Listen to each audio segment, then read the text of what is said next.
and welcome to Silver Age, Silver Screen, a podcast where we watch, discuss, and review sci-fi, cult, superhero, and other stereotypically geeky films. I'm your co-host, Casey Jarmes. And I'm your other co-host, Riley Thorpe. Yeah, and, a few months back, we reviewed the original Superman movie from the 70s, and we gave it pretty good scores. For a while, it was our top-rated movie. And maybe we were a bit gentle on it. I gave it a 9. Looking back, I'd probably give it like an 8.5. And you may be wondering, why am I bringing this up? Because I'm going to be real, dog. I'm not going to be gentle in this episode. Like, normally my thing is I'm the guy who tries to like these movies. I don't like this movie. Yeah, it's actually kind of funny because I'm actually on the flip side of that. I'm typically the one that's, taking the piss out of it more than you. And honestly, I have my own thoughts, and I'm going to be subjective with my thoughts and tell you how I feel and what I think. Not a big fan of this movie, just right out the gate. Sorry if that offends you. I'd still recommend you watch this video because it's good to hear other people's opinions, and we'd appreciate the views and the likes.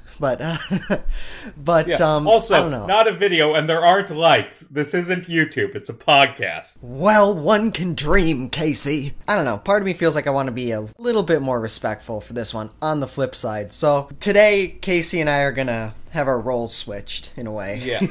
We haven't said yet. We're doing Man of Steel, directed by Zack Snyder, starring Henry Cavill and Amy Adams. It's a film based on Superman, and I really like Superman.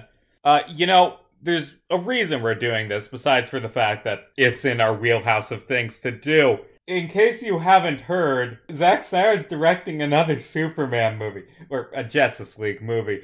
He directed 2 bad Superman movies, then half directed a bad Justice League movie, and then they gave him $70 million to go back and fix his bad Justice League movie. And make it 4.5 hours. We'll talk about that on a later date. Yeah. When we eventually get to it. Our original plan was we were going to review Man of Steel, Batman v Superman, then the Snyder Cut. But the problem with that is that plan was made when the Snyder Cut was planned to come out in November. Now it's coming out in March, and by the time this episode rolls around is when the Snyder Cut will be released, so we'll get to review the Snyder Cut eventually, but for right now we're just reviewing this film in honor of the Snyder Cut coming out. Yeah. Snyder Cut's not going to be good. Yeah, I'm just saying that. That's my called shot. This episode was delayed a few days because of scheduling conflicts, so we actually got to see the latest trailer of it, the one that ends with "We live in a society." It's not going to be good. Yeah, no. I don't know. I mean, if I'm being totally honest with you, I agree with you. I'm not holding out hope that the movie is going to be that great either. I'm not the biggest fan of Zack Snyder. I think, personally, his best movies are mediocre at best. But at the same time, as a fellow artist and filmmaker, I appreciate the fact that he has his own style, and he sticks to that to do what he wants to do. He's true to himself. And he has a very devoted cult following. Personally, I'm not a part of that cult following. I think his movies range from, like I said, mediocre to shit. But, I don't know. After he was arguably unfairly screwed over by the studio with the theatrically released Justice League film, I'm very glad that he's getting the opportunity to tell his story and make the movie that he was going to make. And I'm glad that all the actors are supporting him and campaigning for this to be released, and I'm very happy that Warner Brothers is allowing him to make his cut of Justice League and release it out to the world. That said, it's going to be a 4.5 hour Zack Snyder movie, and it's probably not going to be good. Oh god, no. I'm not glad. You could have taken that $70 million. $70 million! And given it to a competent director who doesn't actively detest the characters that you're working with. But whatever. Let's talk about this movie. We're not talking about the movie that came out 8 years after this one. Let's talk about Man of Steel. The film opens up on Krypton. Kal-El, the young Superman, is born to Jor-El, who is warning the planet's leaders that after they decided to bore into the planet and harness the planet's core, they have essentially set the planet to explode and die. Then General Zod, played by Michael Shannon, breaks in, kills the leaders, imprisons them, and forces Jor-El to either side with him or be imprisoned. But Jor-El decides, no, I'm not going to subject the planet to your fascist regime. He breaks out of imprisonment, flies to the birthing pods. Yeah, he doesn't just fly to them. It's so weird. He, jumps on this sky dragon thing. Side note, the stuff on Krypton is, admittedly, it looks nice. That's a common theme in this movie, where it looks nice, but it isn't well written. But anyway, Jor-El, he just, jumps into the water of the baby mines and splashes down.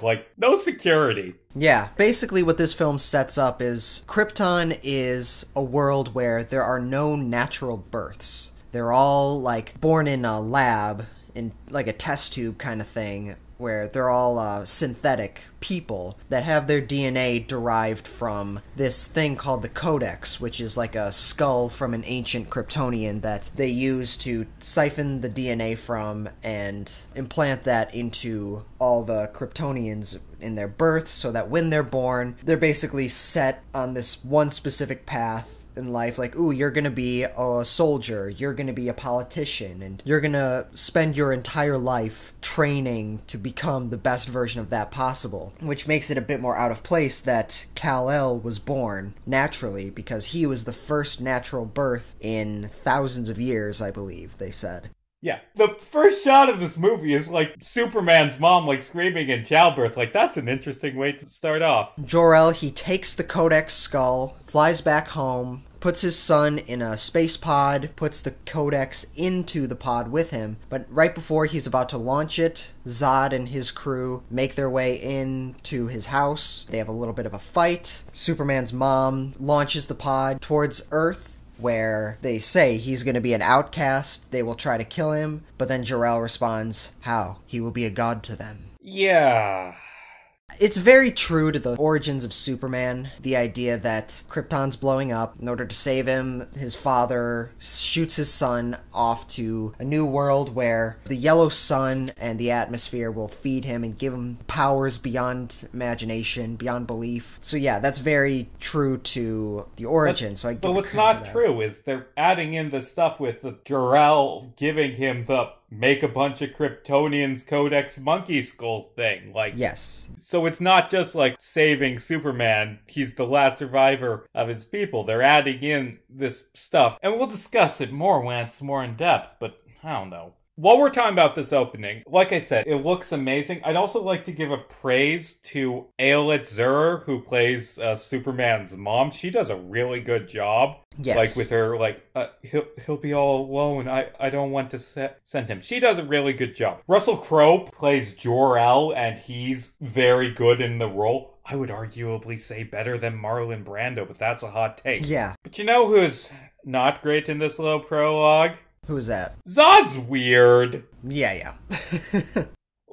He has the worst haircut. Right. And Michael Shannon, I like Michael Shannon as an actor. He's great in Knives Out, but all of his line delivery in this movie, it sounds like he's gargling rocks. He talks weird. Yeah, it's very static. Very monotone. Yeah, and we'll get more to Zod as it goes on. I really don't like this portrayal of Zod. I don't even like Zod that much as a character, but at least Terrence Stamp from Superman 2 had this presence, this intimidation. Michael Shannon doesn't. Well, that's also my thing upon watching this, and this isn't really a flaw of this movie. This is just more so Superman movies as a whole. Superman has a very interesting rogues gallery with a lot of really compelling villains, but you wouldn't know that if all you knew was the movies, because as far as you'd be concerned, all he has is Lex Luthor and General Zod. You look at every single Superman movie, it's Lex Luthor, General Zod, Lex Luthor again, Lex Luthor for another time, then General Zod. Then Lex Luthor, but Doomsday's in this one, kind of. But also Doomsday is Zod. This kind of gets back to what I said in the Justice League New Frontier movie. It's you understand Brainiac is a character, right? I love Brainiac. I think he's probably my favorite Superman villain. He was in the Injustice 2 video game. He was in a bunch of the animated series. There's just more to Superman's rogues gallery than just Lex Luthor and General Zod. Yes, I understand Lex Luthor is the most important part of it, arguably, because he's his main antagonist, but I don't know, there's more you can do, and I completely agree. Michael Shannon, it's either the choices he made or the way he was directed, it just doesn't work. He's not the intimidating presence that General Zod or a villain in this position would be. Yeah, and here's my thing, and it's a very common thread in this movie that I'm going to come back to, and to be honest, it was my big problem with Superman the movie back in the 70s. Yeah. I don't give a shit about Krypton. I really don't. What I think works best for Superman is works that focus on Krypton the least. I don't like Superman as this Christ metaphor, this powerful dude sent to Earth to save it by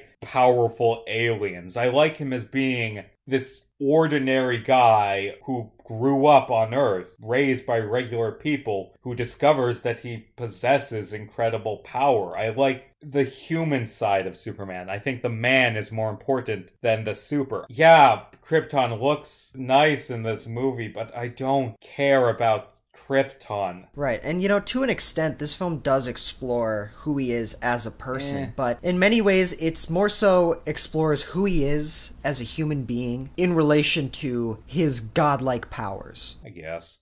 And then in Batman vs. Superman, and most likely in Zack Snyder's Justice League, they go very, very heavy into the Jesus metaphors, this man is a god, and he's an angel sent from heaven and stuff like that, and it's a bit of a forced message, and I think that one of the many criticisms people have of Zack Snyder is the idea that at the end of the day, he just doesn't really have a good understanding of the characters he is portraying in his films. It's like, explore who Superman is as a human being. Yeah, with crazy powers, but the most interesting part is when he's human. But in this one, it's like, no, he's a Christ figure, and they spend so much time focusing on that. And then the sequel, it's like, oh yeah, Batman, I don't know, let's just have him kill people. Literally, like, shoot their car until it explodes, and then drive over it. But then in an interview, he says, no, I don't see it as him killing people. I see it as, like, things happen, and he doesn't step in to, like, save people's lives. So it's not, like, really his fault. Like, shut up.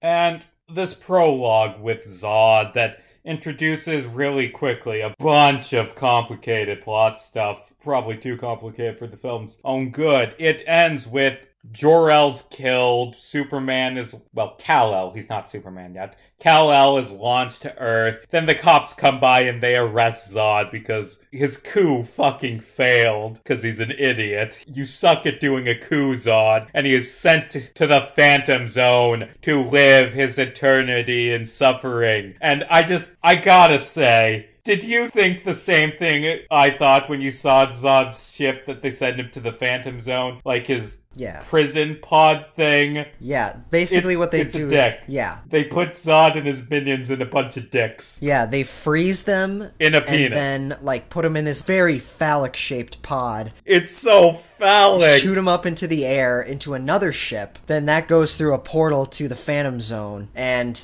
it's just so complicated. Like, in the original one from the 70s, they just shot him with a ray gun, and that turned him into, like, a prism where they were basically trapped in a different dimension, hurtling through space for an eternity. But yeah, in this one, it's like they get frozen, then they get put into a pod, then that gets put into a ship, then that gets put through a portal, and it's just so... It's something so small. It's a rushing nesting doll of prisons, and when you open it, you find I can't get past it.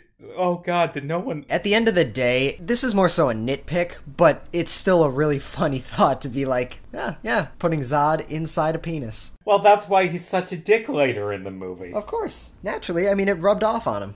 Yeah, god. So, Kal-El's ship... Oh, by the way, we forgot to mention, you can see baby Superman's penis in the first scene. And, if I had a nickel for every time I saw baby Superman's penis in a movie, I would have 2 nickels, which, I mean, it's not a lot, but it's weird that they did it twice. Hashtag Phineas and Ferb. Baby Superman, he crash lands in Kansas, where he is found by a couple, Jonathan and Martha Kent, Superman's real parents. But before we even see that, we see Krypton blowing up, everyone dies. Oh, right. And as soon as the ship crashes onto Kansas, it immediately cuts to, like, was it 30 years into the future? 33 years into the future? Right. I was going chronological, but this movie jumps around a lot, and I don't really know if it needed to jump around a lot. It doesn't really add much. No. Do you want to do in order that things happen or in chronological? I kind of want to go with the way the events unfold in the film because it kind of has something to do with an argument I'm going to make later on. Gotcha. We cut to Clark Kent as a grown man. He's doing some Deadliest Catch shit. Yeah. It's like, I get, like, in the original one from the 70s, and we're going to draw a lot of comparisons to it. I don't typically like doing that. I try to be as objective to the film as possible. I mean, if Zack Snyder is going to borrow the things that I didn't like about the 70s one and put them in his movie, even though those things aren't in the comics, like the Christ parallels, I'm gonna compare. Yeah,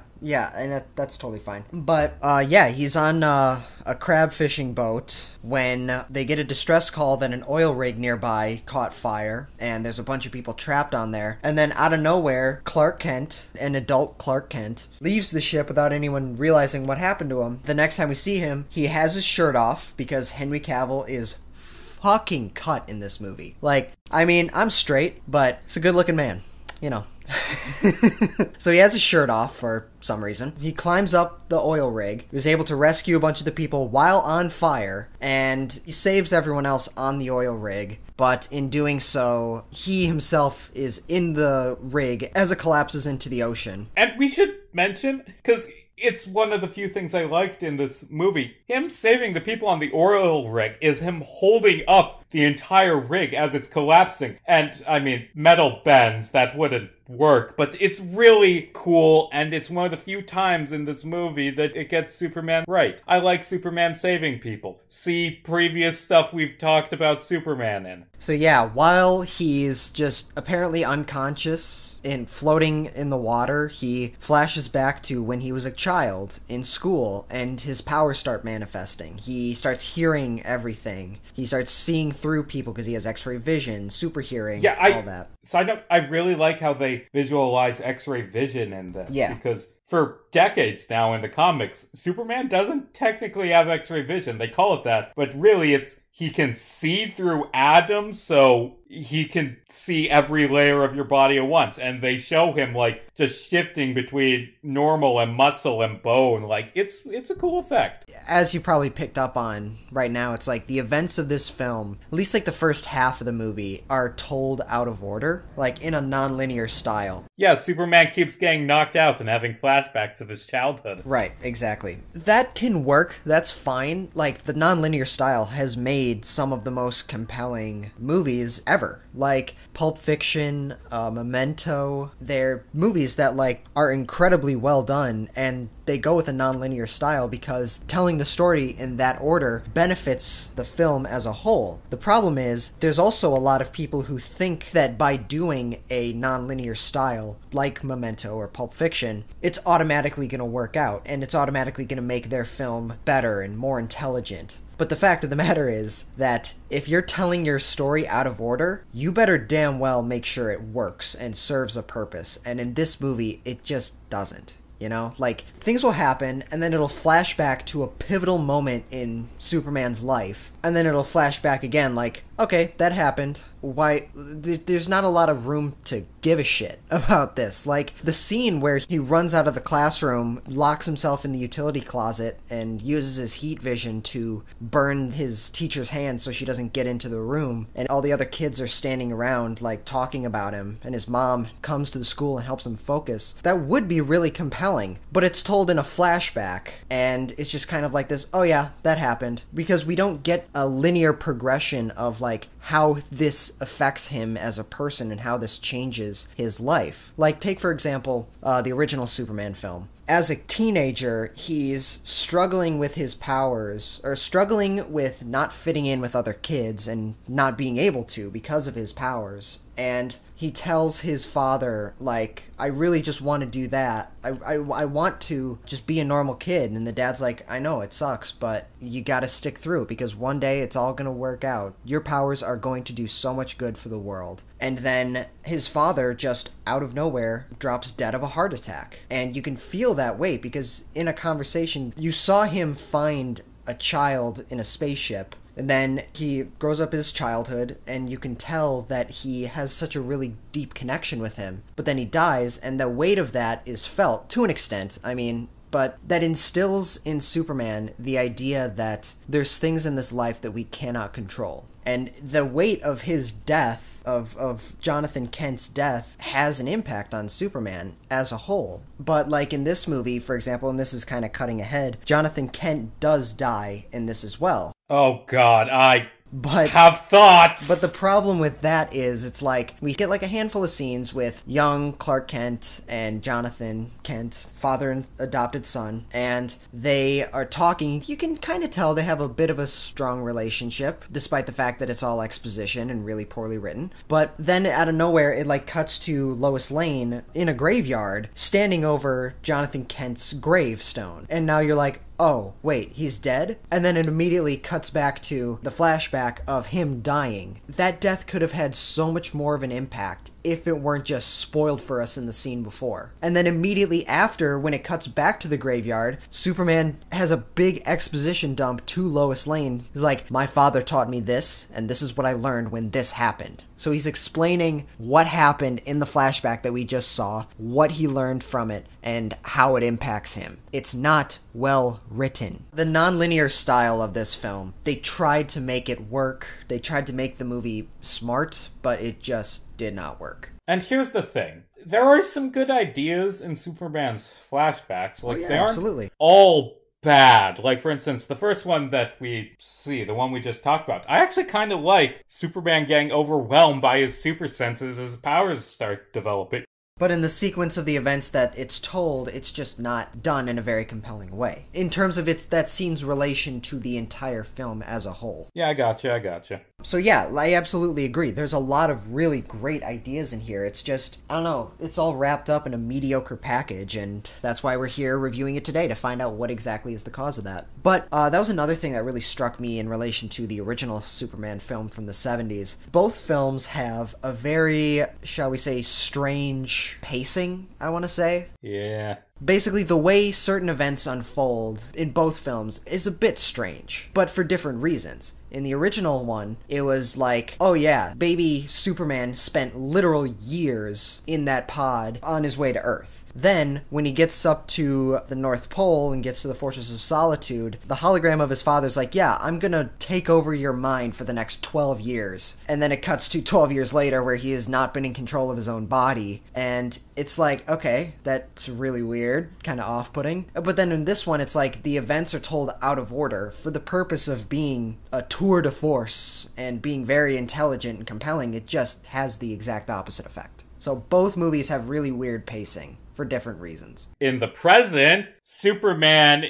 I keep calling him Superman. He's not Superman yet, and honestly, he never becomes Superman in this movie, not really. Also, Kevin Costner plays the dad. Oh god, we'll talk more about Kevin Costner later. Kevin Costner's really good in this, but there's a but.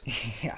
So, back in the present, Clark Kent, he is working as a waiter in a restaurant, and a guy's a dick to him, and he smashes the guy's truck up. Mm-hmm. Yay, Superman. Then, more flashbacks of him as a kid. He's in the school bus coming home, and the bus randomly crashes off a bridge, because I don't know why it crashed generally. Like, a tire just explodes and it swerves. It's weird. But he puts the stop sign out, so that's fun. At least Good. He's obeying the rules of the road. And teenage Clark saves everyone on the bus, because it's like filling with water, and he opens the back door. And honestly, he didn't really have to show off his powers to open the door. Also, don't those buses have holes on the top? Like, I've been in a school bus before, but whatever. Yeah, Superman, as a kid, he shows off his powers by saving a bunch of people, including a guy who bullied him. And then, when he goes home, Daddy Kevin Costner is kind of mad at him for it, because gotta hide your powers because people won't accept you. To be honest, I don't think Kevin Costner is a great actor. Then again, I haven't seen a whole lot of his films, but I don't know, he does do a fine job with what he's given here. Like I said, there is so much obligatory exposition. Just info dump. Like, the characters directly talking about what's happening, what they're feeling, what they've learned in their past experiences, and it's just, again, lazy writing. But that was another thing. I didn't mind the bus crash scene. It's very... I like it. Yeah, I like it too.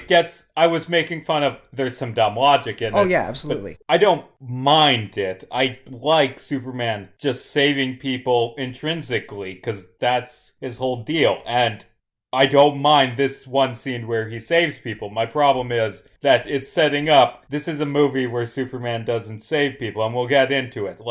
When he goes back, his dad scolds him for saving people, because one of the core things in this movie is Superman has to hide who he is, because people will fear him. My thing with that scene, it's not so much the fact that it's a bad scene, it just kind of puts into perspective the idea that there is very, very little, if any, subtlety in this movie. And I'm not talking about, like, the giant 45-minute action scene at the end, you know? I'm not just talking about that. It's just the idea that Superman, he learns all these lessons by these massive events happening to him. Like, he has to use his powers to save people, even if it means exposing himself and his powers. Like, he did that because of a bus crash that, like, almost killed dozens of children, and he chose to save them. And it's like, and another, probably my biggest example of this is when his dad dies. He's, like, sucked up by a tornado, and he could have sped off to save him, but his dad told him not to. I don't know, like, I don't mind that scene. I like the idea that Jonathan Kent was actually kind of being a hero in that scene. He was saving people. He was saved the little girl, saved the dog, and he's like, I'm willing to sacrifice my life to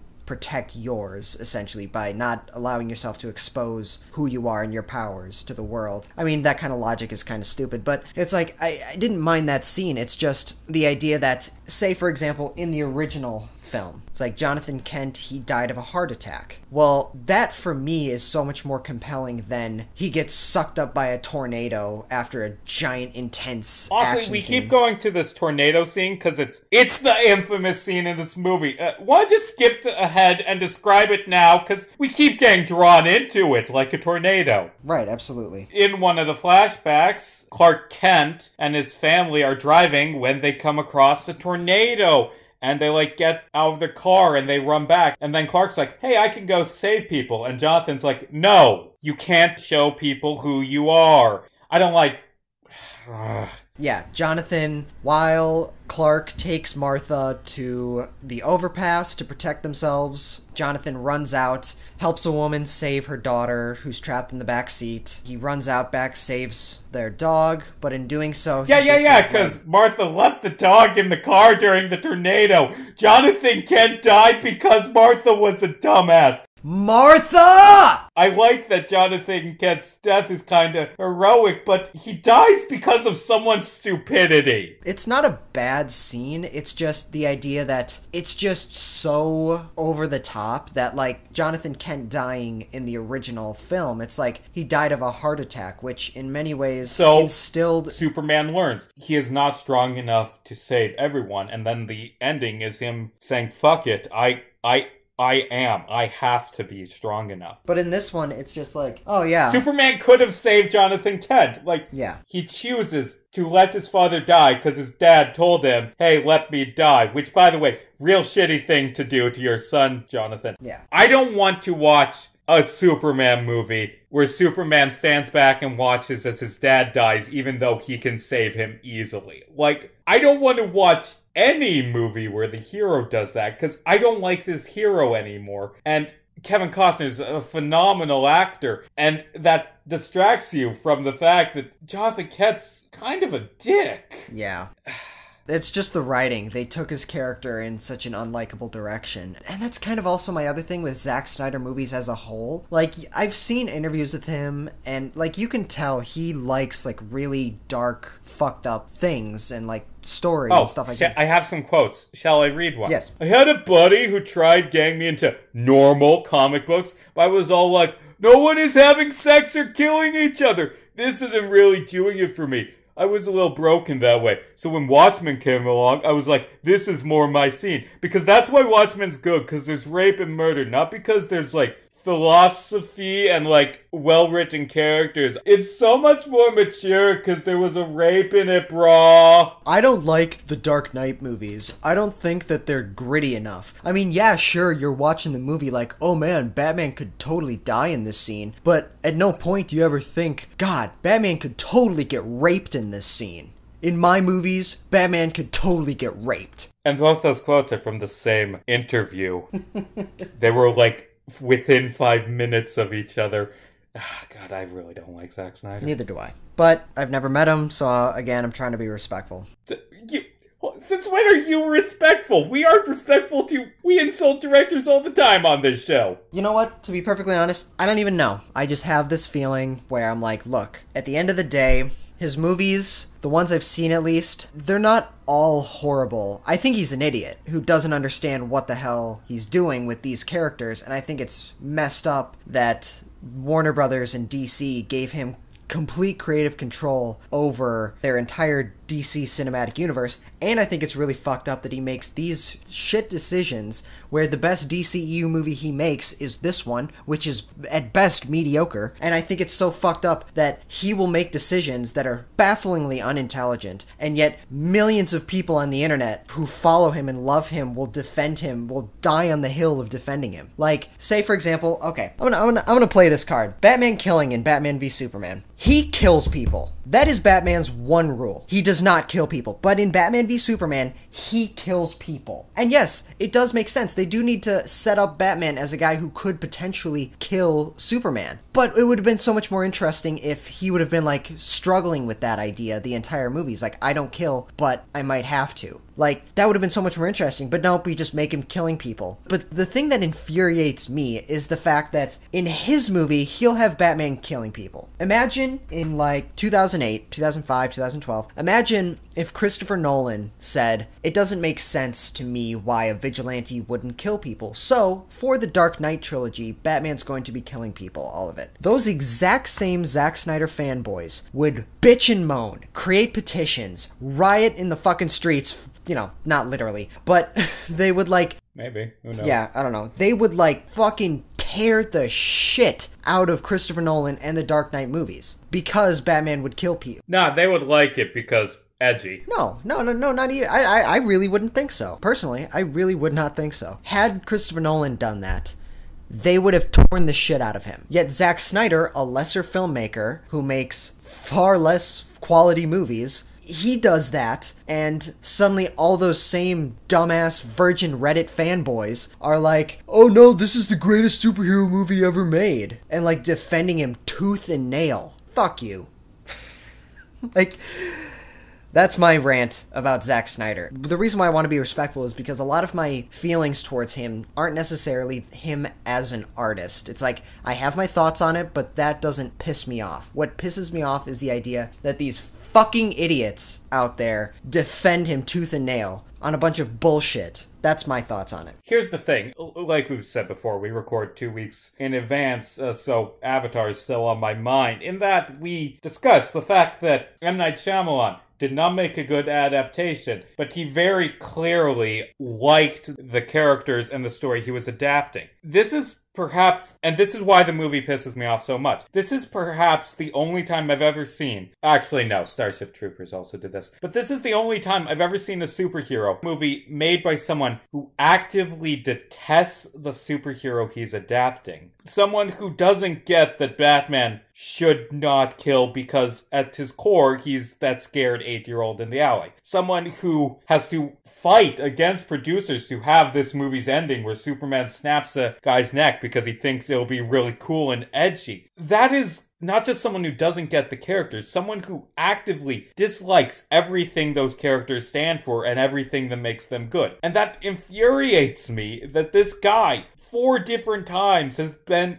given the ability to spend millions of dollars to make a Superman movie when he actively dislikes Superman. It's this guy who hates these characters, who doesn't understand the characters, everything that we've talked about today. For some reason, it's this man that people want a 4.5 hour cut of Justice League from and are celebrating and anticipating its release. Are you kidding me? Come on. It just doesn't make any sense to me. I don't think he's a horrible filmmaker. I think he has his own style, and that's fine, and I appreciate that. But at the end of the day, it's like, I think it's stupid that DC and Warner Brothers, they hired a guy whose primary concern when making a movie is having a cool looking shot as opposed to telling a very compelling story. Like, for some reason, it's this man who wants to have Batman get raped in this movie, who hates Superman, who doesn't understand any of the characters. It's this guy that everybody worships and celebrates and are, for years, for going on 4 years, have been petitioning for a 4.5 hour cut of a movie that's probably gonna be shit, but they're gonna love no matter what because they're Zack Snyder fanboys. Yeah, this is probably gonna be our most negative review ever. I mean, again, my hatred of this situation is not with the movie itself necessarily, or with Zack Snyder as a filmmaker. Mine is. I just want to be clear. For me personally, objectively, I think this movie is mediocre. I think Zack Snyder is a mediocre filmmaker. My problem is the toxic fandom that follows them and how I disagree with it, and for the simple fact of disagreeing with it, they're gonna find it so controversial and they're gonna bitch and moan for so long. That's my problem with it. Isn't necessarily the fact that this movie, it's just, it got so much wrong, and yet so many people are fighting tooth and nail in defense of it. And had literally any other filmmaker made this movie, I guarantee you those exact same people would be doing nothing but petitioning to have this filmmaker's career ruined. You know? Like, I guarantee you, if Zack Snyder had made The Last Jedi, Rose would not be as hated of a character. Well, you see, he could never make The Last Jedi because for all the problems in that movie, it's a movie that understands that characters have arcs and need to be human, and that there are things more important than explosions. Yeah, very true. I'm just saying, like, something that those exact same people would hate, but if Zack Snyder's name is attached to it, they'd love, you know? Maybe. So just cleaning off these flashbacks, there's one, Kevin Costner's so good in this, but I don't like that there's a character that his whole thing is Superman shouldn't be Superman, and Superman listens to him, okay? I don't like that Superman doesn't save people, even if it's what his father wants. Any good version of Superman would have flown into that tornado. I cannot stress enough how much I dislike that scene. Yeah. But a few more things in the flashbacks. There's some good stuff with Kevin Costner being a good dad. There's a scene where he shows Clark the pod and he says, I took part of this, like the key thing, to like a metal expert, and he said that it's not any element on the periodic table. Which, God, I hate that trope. That's not how the periodic table works. Yes, it's on the periodic table. No, Iron Man 2, you can't just make a new element. Ugh, I hate that trope. But anyway, back in this movie's plot, the US military has found this crashed spaceship in the Arctic. And reporter Lois Lane, played by Amy Adams, is invited there for a reason. I don't know why the US military is inviting just some random reporter, albeit a Pulitzer Prize winning one, to see their top secret stuff, but whatever. Mm-hmm. And Clark Kent is just working at that site, coincidentally. Who'da thunk? I mean, he probably went there because he heard spaceship, you know. Yeah, I mean, I guess also, that Lois meets Christopher Maloney's character. I forget his name, the, like, lieutenant colonel guy. I just called him Stabler in my notes. He'll be important later on. Elliot Stabler's a military dude in this movie. So anyway, at night, Lois sees this mysterious man, Clark Kent, sneak into this alien spaceship that the military found in the Arctic, and she follows him in because she has no sense of self-preservation, which is a common theme with Lois in basically any Superman story. Lois wants to die. Yeah. If Superman didn't exist, Lois would have been killed years ago in any Superman story. But she follows him into the ship and Clark Kent's going around this ship. He plugs this key thing that was left with him as a baby by Jor-El into the console, and the ship, like, starts up. A security drone tries to murder Lois, and Clark, like, cauterizes her wounds with his heat vision. Such a happy first meeting. Like, meet cute. Like, oh, I ran into you on the street. Oh, we're neighbors. Oh, I had to cauterize your wounds after you got stabbed following me. Start of a beautiful relationship. I bet they're gonna be talking about that when they're elderly. Do you remember our first meeting where I got stabbed? Oh, I do, honey. Do you remember how I left you in the frozen wasteland of the Arctic just so I could fly away? Yeah, get some alone time? Shit, yeah, he just leaves her outside the military base. Right. She would probably frozen to death if they didn't find her. But anyway, now that Lois is gone, Clark investigates the ship, and he finds a hologram of Jor-El, because they had to bring that back from Superman the movie. I didn't like it then, I don't like it now. Let Jor-El be dead, don't have him be manipulating Clark's actions. Right. And, like, Jor-El shows Superman his costume, and can I say... So, they with Jor-El tried to do this thing, Krypton, like, controlled who people were. I wanted people to decide their own destinies. Now, son, put on this costume and become a superhero, which is what I have been planning for you for 30 years. It's stupid. It really is. Stupid.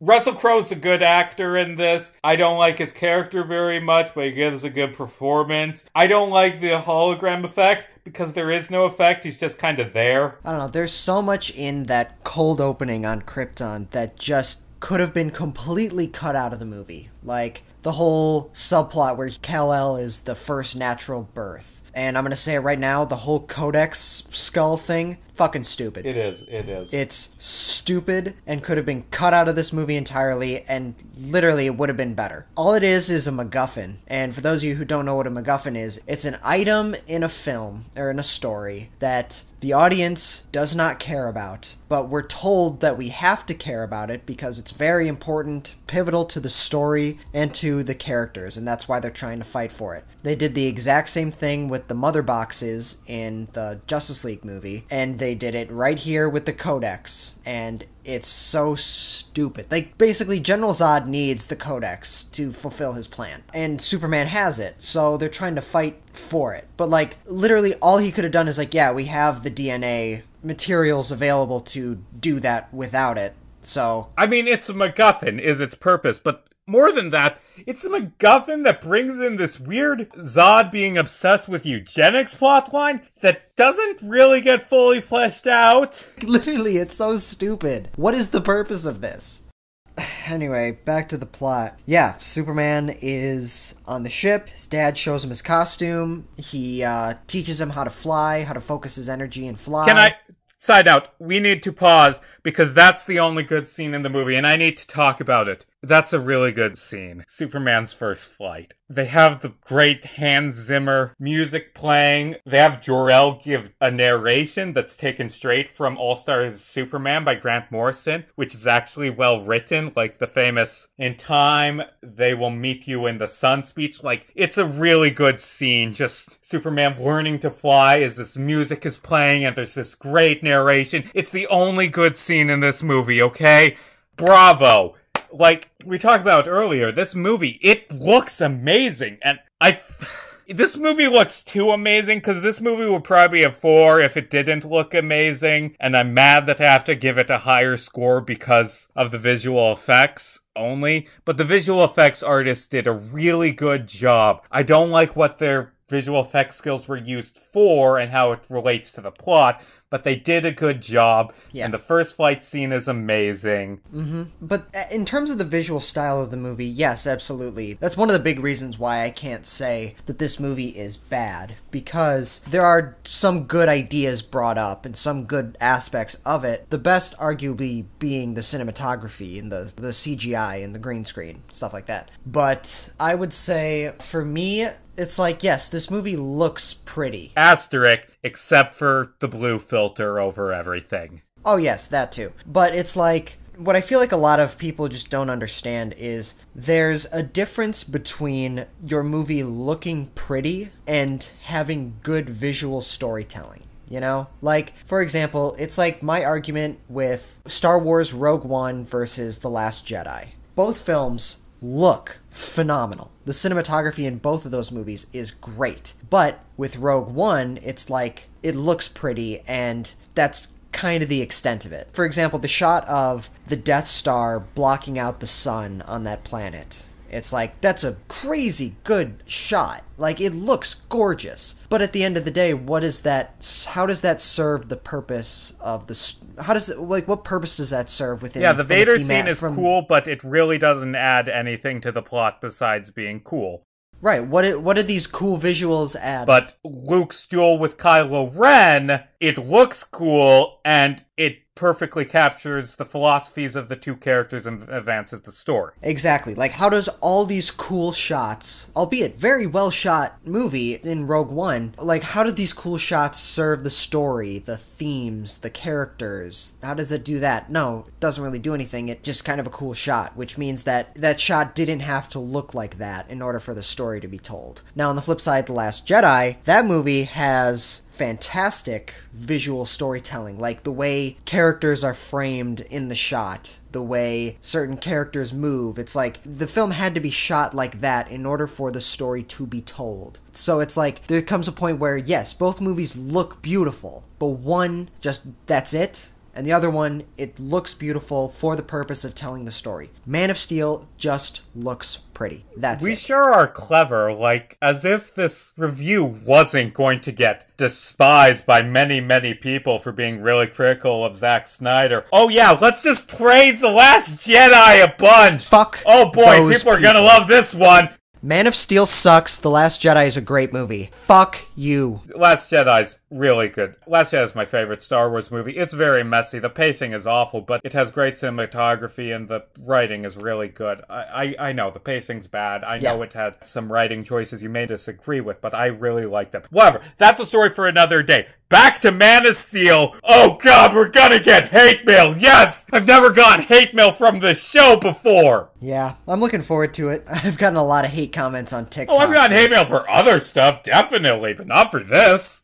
Because no one watches this. Yeah. If and when it happens, which knowing me, it's going to happen soon. I don't know. I'd be down to, like, frame it on a photo. Yeah. You know? So, plot of the movie. Zod, who's escaped from the Phantom Zone, finds out about Earth because the ship got turned on. And he goes to Earth, and admittedly, it's a really cool scene where all the lights on the Kent farm go out and their TV comes on and it's just this message of these staticky figures explaining their goals, and it cuts to this happening all around the world. Zod takes control of every TV on the planet and announces, "Give us the Kryptonian who is hiding here or we will destroy your planet." It's cool. It's creepy. I liked it. Yeah. But how the hell did General Zod... Like, General Zod, all he was in the first scene. And then out of nowhere, he's, like, out of the Phantom Zone. And we're like, wait, the hell? How did this happen? And then they go on to later explain, but, like, I don't know. It's not as big of a flaw as the tornado scene, but still. I felt like him coming back kind of felt a little jarring to me. And, well, you know, Superman...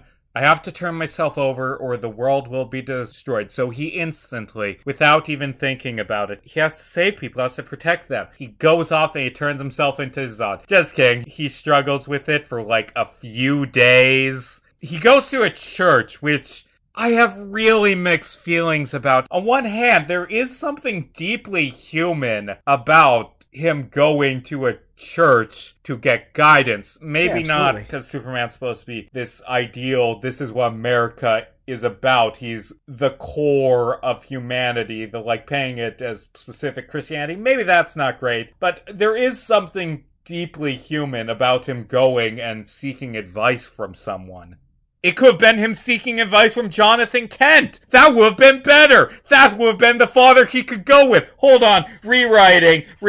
I just realized how to make this movie work. Oh, also in the scene where he goes to the church, there's a scene of him sitting under a stained glass window of Jesus Christ in the exact same pose as Jesus. This film is not subtle. No, not in one bit. Well, at least it's not the scene later on where he flies away from Zod's ship and for some reason he is T-posing and it's supposed to be, oh, he's like crucified. But because of how T-posing has become a meme, it's just funny now. From there, Superman turns himself into the military, where also, I don't know if you're aware of this, but the general, I believe, in the movie, a lot of storyboard details have come out from the Justice League movie, and Zack Snyder was intending, or has been intending, that the general in Man of Steel be revealed to be Martian Manhunter all along. What? Because that makes sense, what? right? No, what? Yeah.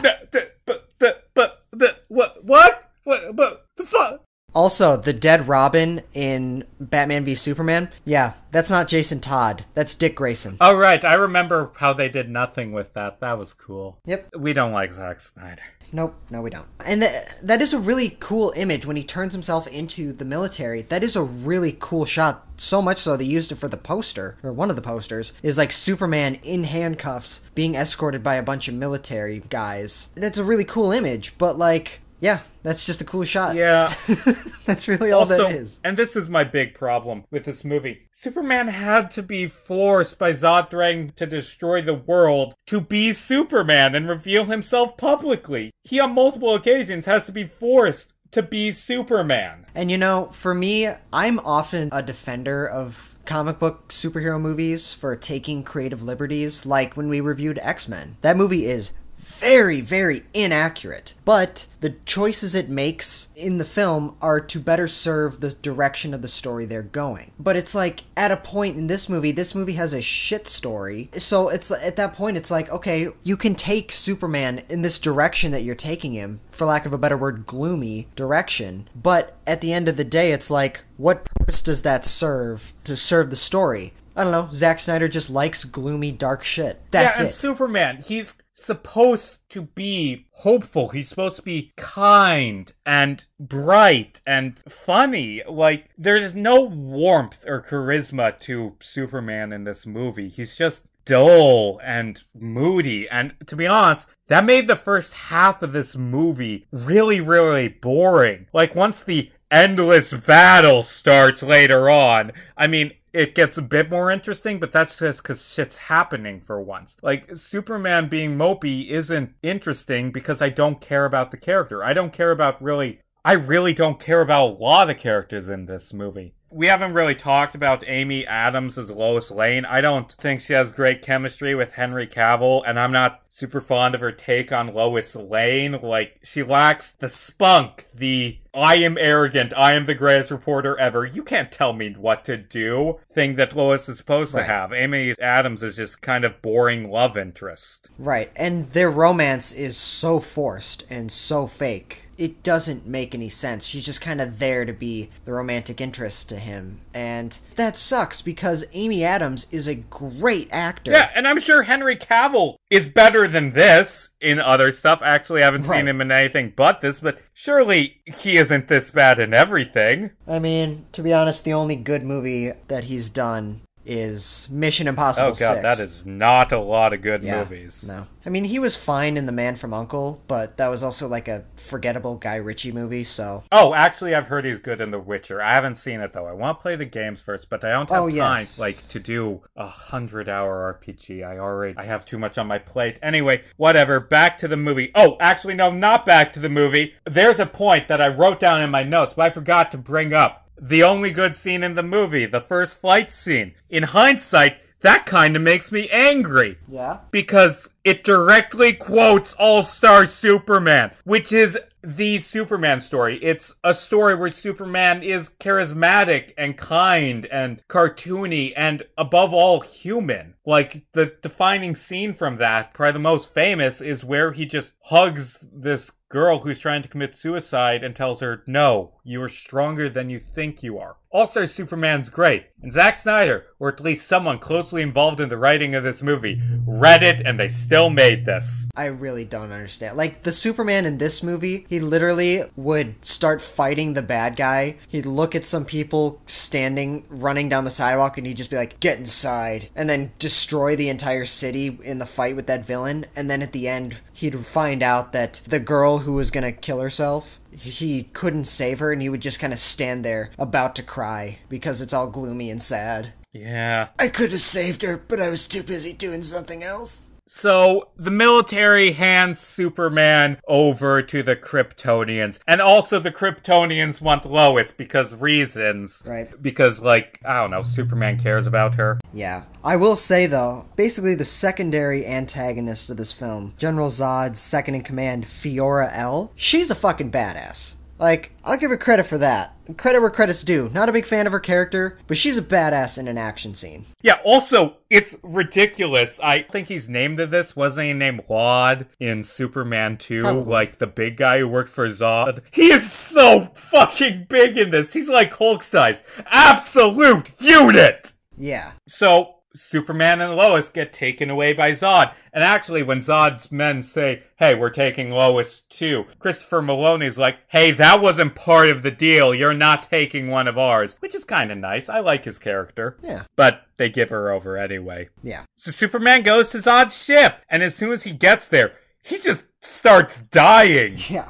Because the atmosphere is wrong on Zod's ship. I guess they're generating red sunlight. Oh, actually, hey, why isn't Zod's ship all red? That would have been a good way to be comics accurate and give some visual distinction from everything being blue. Nope. But anyway, the red sunlight on Zod's ship, it makes Superman sick and he almost dies, which I actually kind of like. Instead of taking away his powers, I like when kryptonite and red sunlight make Superman physically ill. And they imprison Superman, and they're like, oh, we're gonna destroy the Earth anyway, because I don't know. He explains it away as, like, his sole purpose in life, because he was one of those unnatural births, where it's like his sole purpose was to serve Krypton by being a soldier and protect it, and it's like, now Krypton's dead, but he has the opportunity to terraform the Earth and turn it into a new Krypton, use the Codex to create a bunch of new baby Kryptonians, basically create a Krypton 2.0 out of Earth, killing everyone on the planet. Yeah, but here's the thing.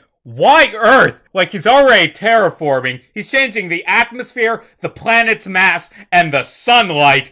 You don't have to do this on Earth, Zod. You could go to Mars. You could go to literally any planet. He doesn't have to destroy Earth. It isn't, as the film tries to paint it, like he's being forced to destroy this planet to save his people. He wants to destroy the planet for shits and giggles. Yeah. He's not sympathetic because he's being evil for evil's sake.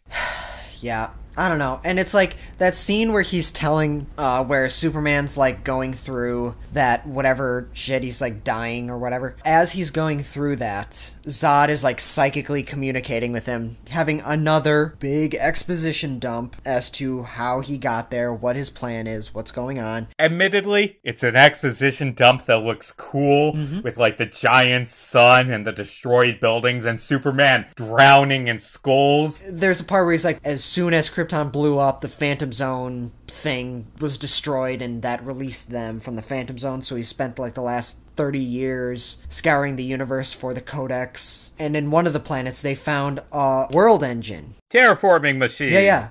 Like, here, let's get a really good long pause. A good shot at that one, because that might come in handy later. Yeah, he tells him his plan. He's going to terraform Earth into the next Krypton, kill everyone on the planet, and while he's doing that, Superman drowns in a sea, an ocean of human skulls. Which, again, as I've mentioned before, I am down for creative license. But Superman is not the character to be drowning in skulls, you know? Not only is that not Superman, it was completely out of place in the sequence of shots in that scene. Like, it's just out of nowhere, he's talking with Zod, and then there's a wide shot, and there's just everywhere skulls. And then he starts drowning in it. Like, that was so out of place in the movie that, like, it's just shock value, you know? No subtlety. And, I mean, I'm okay with Zod being intimidating. I don't mind the Sea of Skulls hallucination. But, like, Superman having to face this ultimate evil and save people, that's kind of what Superman's all about. And, you know, I'm sure Superman's gonna save so much people once the 45 minutes of action scenes start.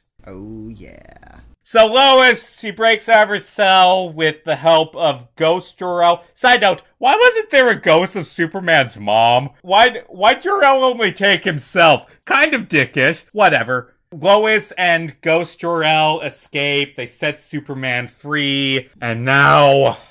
the pacing in this film is kinda off because all the action happens in a row. Like 45 minutes of fight scenes. Oh god. And we're gonna probably blaze past a lot of it. Superman and Lois fly back to Smallville. The Kryptonians show up to get Superman's ship because they think that the Codex is in it. They destroy Smallville. Like, they just wreck it. So many people must have died because Smallville is absolutely destroyed. That town is not recovering. Oh no. A scene I did kind of like was the one where Zod and Fiora and all his goons show up at the Kent farm and they start threatening Martha, and then out of nowhere Superman comes flying in, slams Zod, and seeing him like throw him through those like giant pillars in the cornfields, and he's punching him like, "You can't threaten my mother," or whatever he says. I don't know. Yeah, that is kind of cool. Yeah, that was a cool shot. And also, there's a scene where Superman, like, he catches a pilot from one of the military planes that gets shot down, and like, okay, yeah, that's only the third time an hour and a half in that Superman saves someone, but hey, progress. That is progress. But also, during all that fight, Superman has a little one-on-one with Fiora, or whatever her name is, Zod's main minion. And she's like, "We have evolved away from morality, Kal-El, and that's why you're gonna die, because evolution always wins." And that's not how evolution works. The fact that he has morality and is the same species as you... Shut up, Fiora, you dipshit. That's not how anything works. Right. If anything, he is equally as evolved as you. Same species! Morality is a cultural thing, moron! Yeah. In fact, actually, considering you can feel empathy, that means you evolve to feel empathy, which means you evolve to have morals. Whatever. Also, in the just obliteration of Smallville, the military keeps trying to kill Superman because they're idiots. Yeah. Like, it isn't a fear thing, it's a they're too stupid to understand that trying to kill the guy protecting you is a bad idea. They're just morons. Right. And at the end, they all point their guns at him, and they're like, "Wait a minute. Hi, I'm Christopher Maloney. Superman's not a bad guy. Let's not kill him." And, I mean, we couldn't anyway, but let's team up with him. Zod finds out that the Codex is not in Superman's ship. It is embedded within Superman. He has all the DNA of... Why? Because reasons. Zod starts terraforming by shooting a giant laser through the Earth and utterly destroying Metropolis. Yep. It's like 100 9/11s. And this film, it has so much destruction. It's like, oh, look at this cool shot of this building being destroyed and everyone dying. And like, yeah, it's a well-made shot, but it's just destruction and destruction and destruction and destruction with no real weight behind it. Like, it's just destruction porn. It's like the Transformers movies, one of which actually shares cinematographer with this movie. Of course. But for me, it's like, yes, the action's very well shot, and it is interesting and well choreographed, but it's like, at a point, it just becomes so boring. Because it's like, there's nothing at stake. I mean, at one point, Lawrence Fishburne, who plays, like, the lead editor of the Daily Planet... Yeah, he's Perry White. Lawrence Fishburne's in this, and he's a good actor, and yeah, he doesn't really have screen time, but he's good in what he has. Right, at one point, him and the bald dude from House of Cards... they're trying to help this girl who had no dialogue before that scene, from what I can recall. She's pinned under a bunch of rocks, but, like, the world engine's about to kill her, but she's, like, freaking out, but Lawrence Fishburne, he, like, grabs her hand and lets her know that, like, listen, you're not alone. We're gonna try and help you. And Superman, he flies down to the East Indian Ocean, where the world engine is, and he destroys it by flying up through the beam. And it's actually... I'll admit it, it's cool. he's being weakened because it's destroying Earth's atmosphere. He's being forced down by the gravity, and just he rises up and he flies through it just in time to save these characters. And you know what? It works. But I think it would have worked more. It works because Lawrence Fishburne and I don't know her name, the actress who plays the character who didn't have, like, any lines before that, are both doing really, really good acting. Like,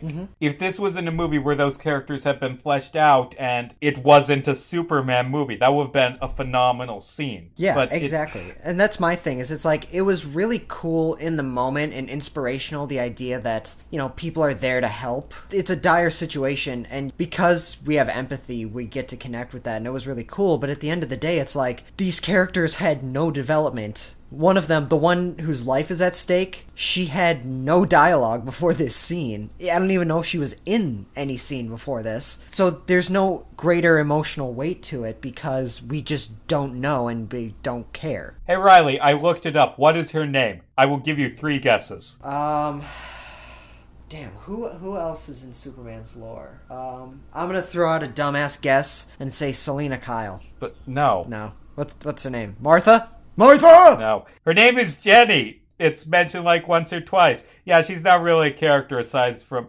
You need to develop characters to make us care for them. And I don't care about anyone in this movie. And yeah, the action's cool. And another thing, like, getting back to the destruction porn. Destruction because, ooh, cool explosion. It kind of goes against the whole point of Superman. Like, they bring up this idea that...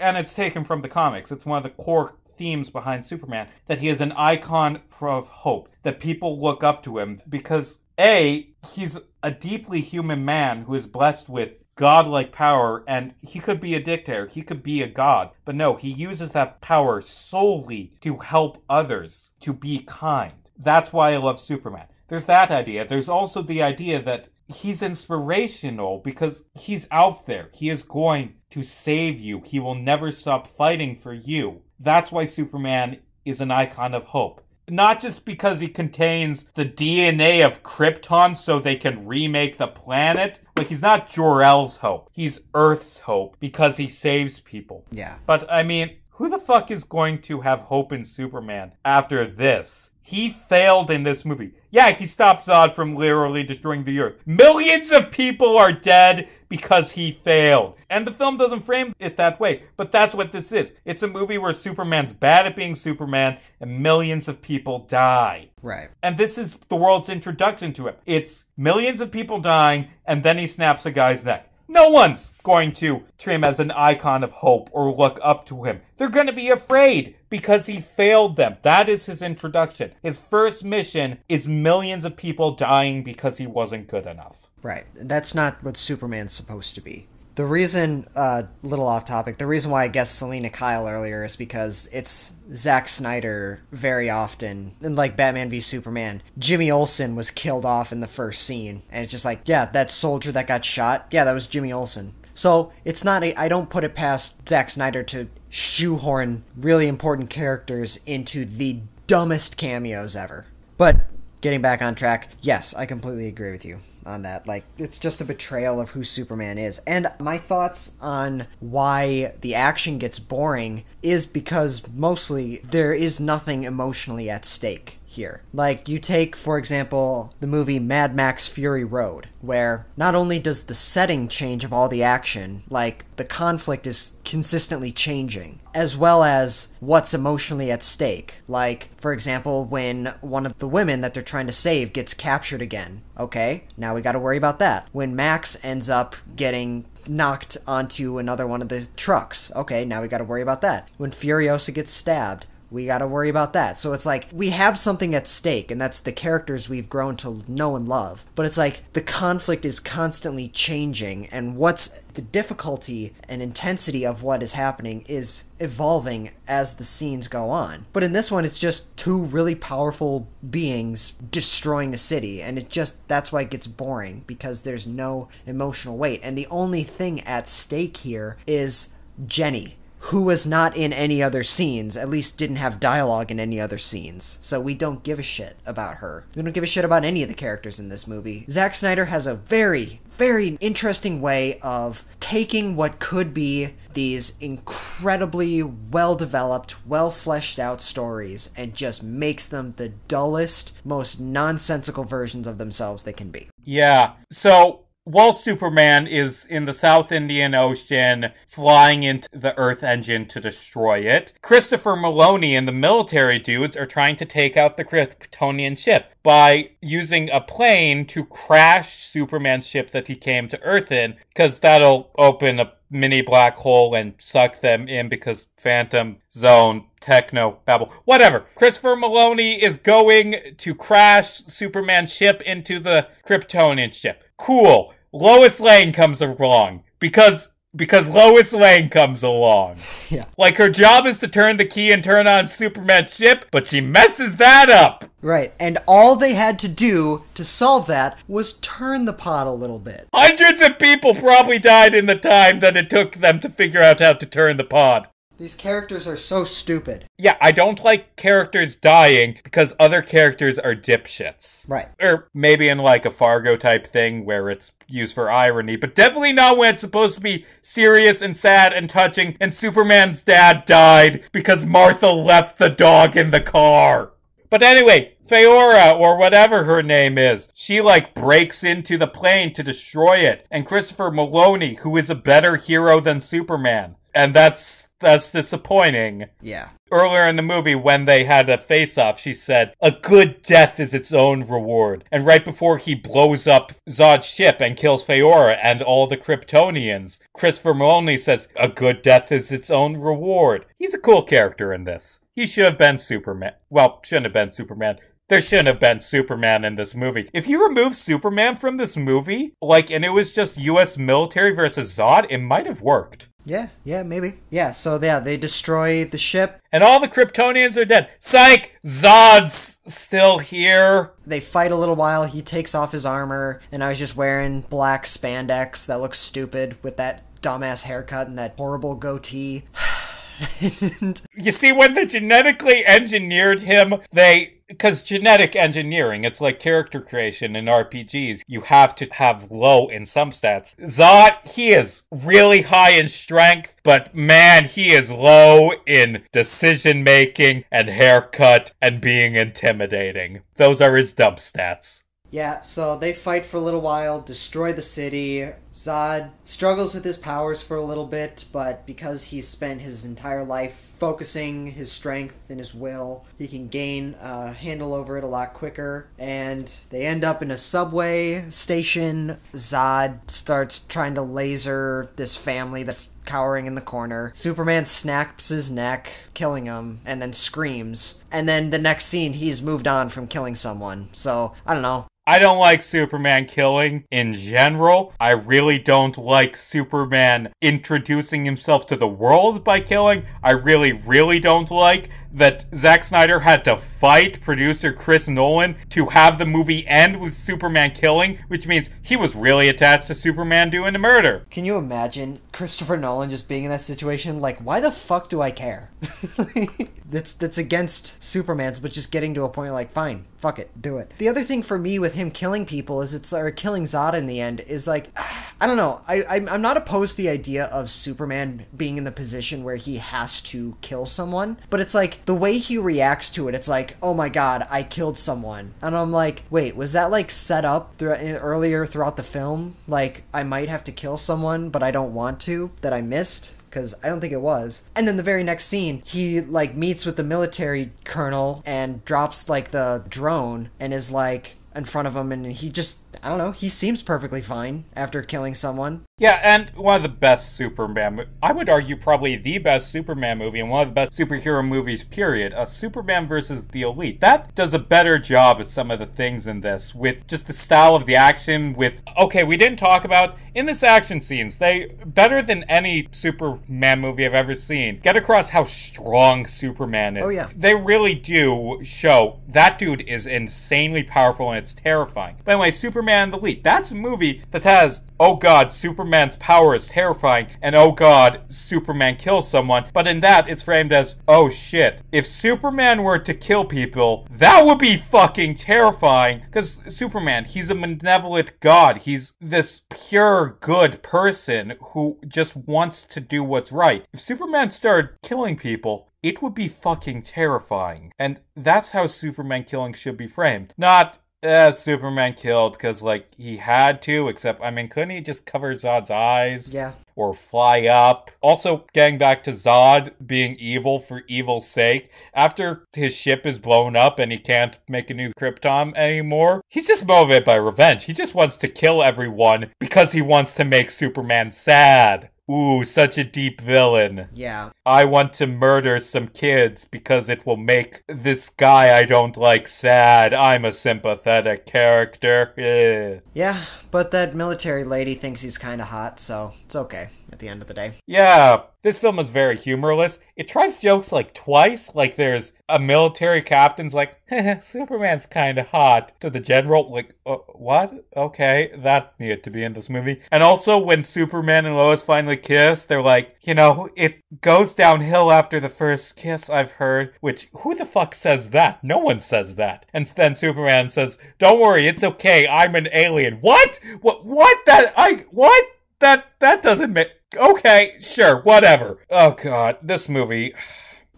Yeah, also, in the final action scene where they're destroying Metropolis, as that action scene goes on, the CGI gets more and more noticeable. Not terrible, just, okay, you kind of running out of budget here, aren't you? So the film ends with Superman, Clark Kent, getting a job at the Daily Planet to keep an eye on the world. It's kind of weird, because in this, he meets Lois before he's even Superman. He falls in love with her before he becomes Superman, okay? Yeah. Before he's a Daily Planet reporter. So it's not like, oh, he fell in love with a coworker. It's, he was already in love with her, and then he got a fake identity and a job at her place of business so he can spend time with her 24/7. That's kind of fucking creepy, Soups. Exactly. Like, that's what I was gonna bring up. It's like, she knows this man is basically a god, and she's seen him kill people, and he seems pretty well adjusted to that, and to the fact that he just leveled the entire city. But, I don't know, he's cute, so...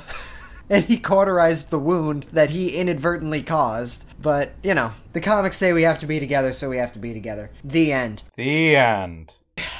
Yep. Alright. So, this movie is terribly written. The structure, the nonlinear structure, does a complete disservice to the film. The exposition is horrendously obvious. The action is boring because there's nothing at stake. The only thing that's at stake is, ooh, Zod's trying to destroy the world. Yeah, but the world is filled with nothing but shitty people who've done nothing but bully Superman. Also, I mean, millions of them are already dead anyway, so... Yeah. Yeah, absolutely. I'm not saying that 1 million people dying and 8 billion dying is the same thing, but like Superman's fighting to save people, it feels weird when he isn't saving people because, oh shit, they're already all dead. Like, that family that Zod tries to laser, they're probably the only people still alive in Metropolis at that point. Oh yeah, absolutely. And starting your first movie in the DCEU with a giant climactic apocalyptic action scene, it established a precedent where, like, the next several final action scenes in your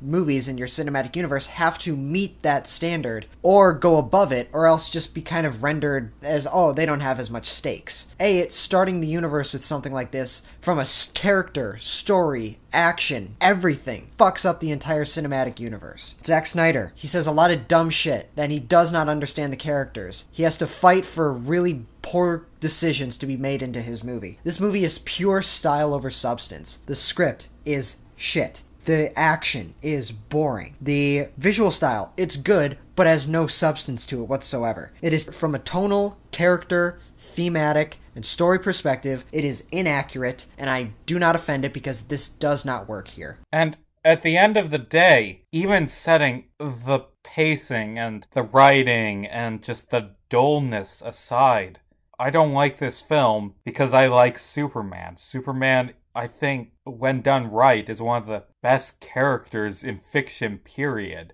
And this film does not get Superman. Not at all. It just doesn't. And it baffles me how hardcore DC fans will, like I mentioned earlier, fight tooth and nail in defense of this movie. It's just baffling to me. You know, Riley, I'm genuinely curious about how you're gonna rate this. You know, I had a score when I watched it, but having talked about it and fleshed it out a lot more, I do like the movie less. As I said, I was going to be a mix of subjective and objective with this movie. I mean, to be fair, nothing we do is not subjective. Oh, right, of course, yeah, absolutely. But I'm trying to be as fair as possible. I'm going to give this movie a 5 out of 10. It is the epitome of average, mediocre. Out of curiosity, what did you initially think you would rate it? 6. You know, I don't like this movie. It's dull. I don't care about the characters. Yeah, the special effects are cool, but it's destruction porn with no weight behind it. And I like Superman too much to give this movie anything more than a 6.5. And that's only because of the special effects team. This movie, it's like that group project where you work really hard and then your buddy Zack comes in and he just messes everything up, you know? Yep. I'm so looking forward to the Snyder Cut next month. Oh, I'm not watching the Snyder Cut on my own. No! I am not watching 4.5 hours of Zack Snyder unless I'm doing a review on it. And it's gonna probably be a few months before we get to Batman v Superman or either cut of Justice League, because you need a break after watching a Zack Snyder movie before going on to another one. Maybe we'll watch Watchmen sometime. Watchmen's probably is best because it is word for word, and every time it goes off script, it gets worse.